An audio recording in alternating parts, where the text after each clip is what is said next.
Greater Hyderabad నగరాన్ని నలువైపులా విస్తరించేందుకు తెలంగాణ ప్రభుత్వం కసరత్తు చేస్తోంది. రాబోయే 30-40 ఏళ్ల అవసరాలను తీర్చడంతో పాటు దేశ విదేశీ నగరాలను మించి వృద్ధి నమోదయ్యేలా హైదరాబాద్ను డెవలప్ చేయాలని సర్కార్ భావిస్తోంది. దీనికోసం 2050 మాస్టర్ ప్లాన్కు రూపకల్పన చేయాలని ప్రభుత్వం ప్లాన్ చేస్తోంది. ఇప్పటికే దీనికోసం అన్ని విభాగాలను సమాయత్తం చేసింది. జీహెచ్ఎంసీకి ఒక మాస్టర్ ప్లాన్, హెచ్ఎండిఏకు మరో master plan, Cyberabad development authority, Hyderabad airport development authority వంటి పలు ప్రణాళికలను ప్రభుత్వం ఇప్పటివరకు అమలు చేస్తోంది.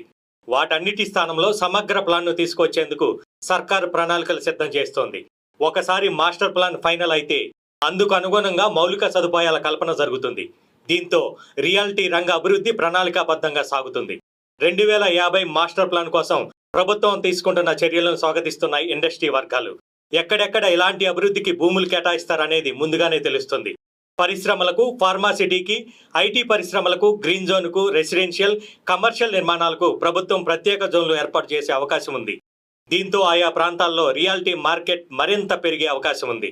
వృద్ధికి ఆస్కారం ఉన్న ప్రాంతాల్లో రియాలిటీ మార్కెట్ పెరగడంతో పాటు కొనుగోలుదారులకు ఎలాంటి ఇబ్బందులు లేకుండా మౌలిక సదుపాయాలు కూడా పెరిగే ఛాన్స్ ఉందని ఇండస్ట్రీ వర్గాలు అంచనా వేస్తున్నాయి. ఇక సిటీకి సమగ్ర మాస్టర్ ప్లాన్ అమల్లోకి వస్తే రింగ్ రోడ్ నుంచి సిటీకి, రింగ్ రోడ్డు నుంచి రీజనల్ రింగ్ రోడ్డుకు ప్రత్యేక కనెక్టివిటీ పెరుగుతుంది. మెట్రో రైల్ కనెక్ట్ విషయంలో కూడా క్లారిటీ రావడమే కాకుండా ప్రాజెక్టుకు అడుగులు పడతాయి. వీటితో పాటు విద్యుత్, త్రాగునీటి సరఫరా వంటి మౌలిక విషయాల్లో ప్రభుత్వం మాస్టర్ ప్లాన్ ప్రకారం డెవలప్ చేయాల్సి ఉంటుంది.